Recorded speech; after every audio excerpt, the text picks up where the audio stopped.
반갑습니다. 8월 7일 월요일 큐티 스케치 시간입니다. 오늘 본문은 사도행전 19장 11절부터 22절까지의 말씀입니다. 오늘 본문은 이렇게 시작합니다. 하나님이 바울의 손으로 놀라운 능력을 행하게 하시니 심지어 사람들이 바울의 몸에서 손수건이나 앞치마를 가져다가 병든 사람에게 얹으면 그 병이 떠나고 악귀도 나가더라. 오늘 본문은 이 마술이 성행했던 에베소 지역에 그런 여러 마술사들, 그들의 능력을 제압하는 하나님의 능력, 하나님의 사도, 그 사도 바울의 활약이 나타나고 그로 인해서 어떤 일이 벌어지는지를 설명하는 그런 내용입니다. 오늘 본문입니다. 이제 내일 본문까지 그렇게 이어지는데요. 오늘은 22절까지인데 바울이 손으로 놀라운 능력을 행한다. 여기 이제 마술이 성했고 에베소에서는 그런 어떤 영적인 능력 이런 것들이 좀 성행했던 그런 장소고 아데미 여신을 모시는 그런 신전이 세워진 곳이죠. 그러니까 뭔가 능력이 더 하나님의 능력이 이곳 가운데 더 나타나고 있는 거예요.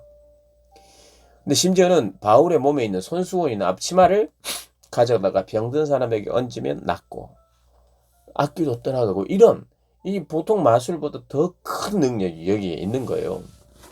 그래서 마술하는 어떤 유대인들입니다. 그러니까 이 에베소 지역에 말씀을 전하고 또 회당에서도 말씀을 전하고 뭐 두란노 지역에서도 말씀을 전하고 그렇게 하면서 이 에베소에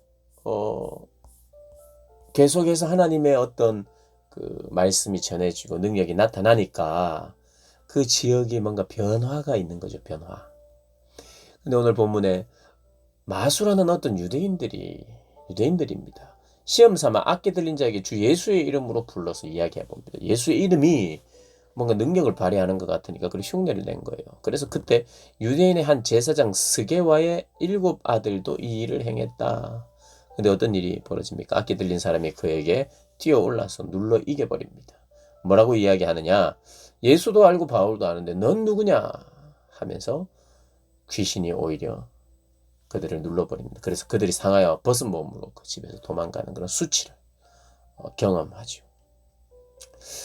그래서 한편으로는 바울이 예수의 이름과 능력으로 놀라운 일들이 일어나고 한편으로는 그 능력을 혹시라도 나도 주문처럼 예수의 이름 여기는 이제 그 마술이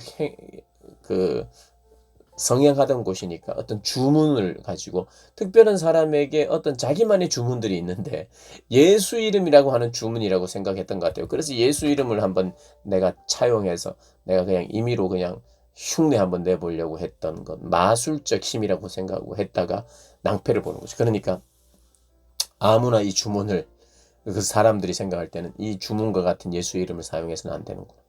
혼나는구나. 바울만 사용할 수 있는 것이구나. 바울이 믿는 예수님. 이런 어떤 영적인 흐름과 분위기가 거기에 있었겠죠. 그러니까 사람들이 그 지역 사람들이 더 두려워하는 거예요.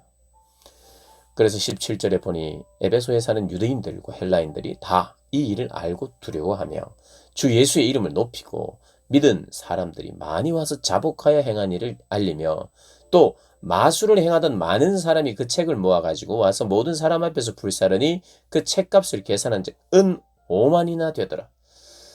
하나님의 능력을 보았습니다. 그리고 말씀을 들었습니다. 예수가 누군지 들었습니다. 그리고 그들이 회개합니다. 자복합니다. 근데 회개는 또 무엇이냐? 어제도 말씀드렸습니다만은 죄를 깨닫고 그리고 예수가 하신 일과 그 공로를 의지하여 용서를 받으면 어떻게 되느냐? 행동이 변해야 돼요.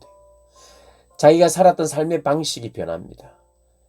정반대로 갑니다. 그래서 이들은 마술을 부렸던 마술을 행했던 사람들 주문의 책을 가지고 그리고 자기만 그것을 사용하는 그런 책자들 그것들을 다 드러냅니다.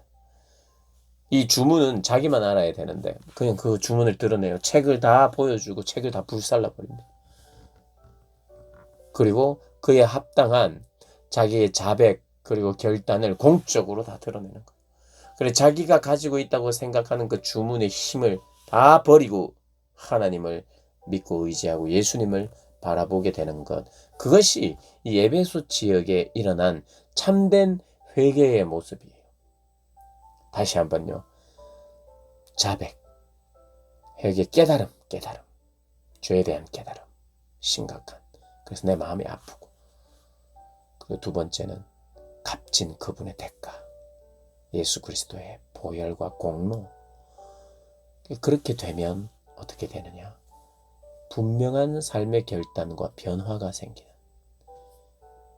이 세 가지의 모습이 회개 안에 있는 것입니다. 이 모습이 우리 안에 정말 풍성히 임하고 있는가?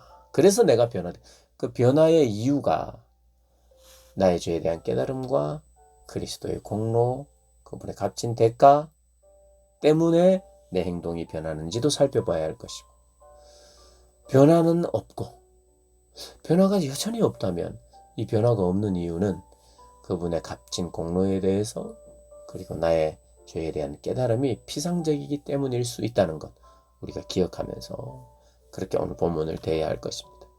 그래서 어떤 일이 일어났는가? 20절에 이와 같이 주의 말씀이 힘이 있어 흥황하여 세력을 얻었다 이렇게 이야기합니다. 이것을 원문으로 풀어서 쓰면 이런 의미입니다. 주의 힘에 의해서 말씀이 계속 자라고 강해졌다.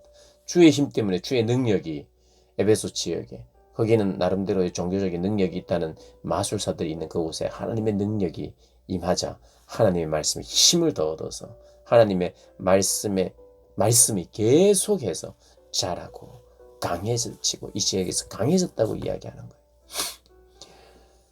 그리고 이 일이 있은 후에 에베소에 이 일이 있은 후에 바울이 마게도냐와 아가야를 거쳐 예루살렘으로 가기로 작정하여 이르되 내가 거기 갔다가 후에 로마도 보아야 하리라.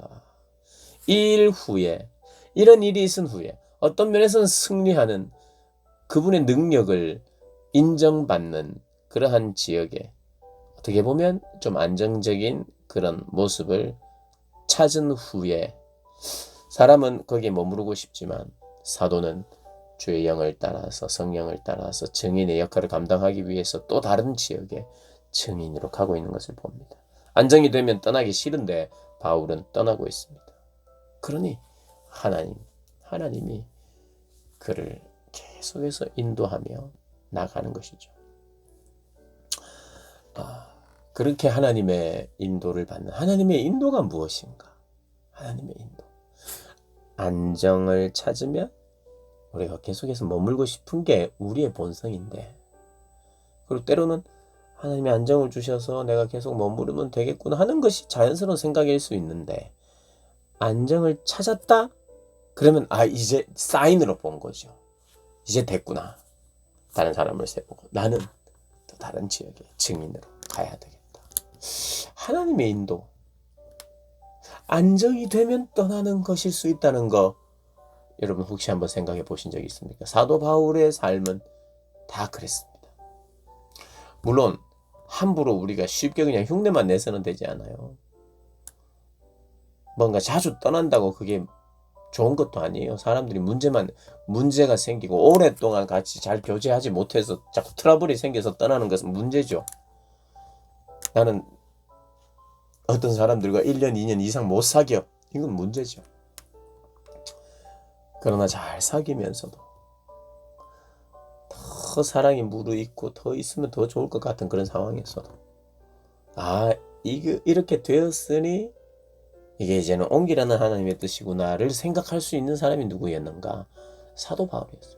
2년간 잘 섬기고 가르치고 그 지역에서 가르치고 또 떠나고 1년 6개월 동안 가르치고 또 떠나는 그런 모습. 어쩌면 인도한다는 게 그런 거 아닌가요? 계속해서 머물러 있는 것을 하나님이 오늘도 인도하고 계시고 1년째 인도하고 계시고 2년째, 3년째, 10년씩, 20년씩 인도하고 계시고 물론 그렇게 머물면서 살아야 되는 사람이 있어요. 대부분이 그렇습니다. 그러나 우리가 지역을 옮기지 않는다 할지라도 여전히 동일한 지역에서 살고 있다 할지라도 동일한 직장, 동일한 교회에 있다고 할지라도 우리는 계속해서 안정을 찾지 않고 복음을 알지 못하는 사람들과 새로운 관계를 맺어 나아가는 것. 그것이 주님의 인도 아닐까요?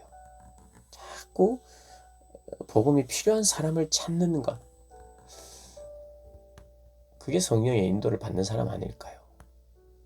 성령의 인도 무엇인지, 하나님의 인도 무엇인지 우리가 잘 묵상하는 복된 날 되시길 주님의 이름으로 축복합니다.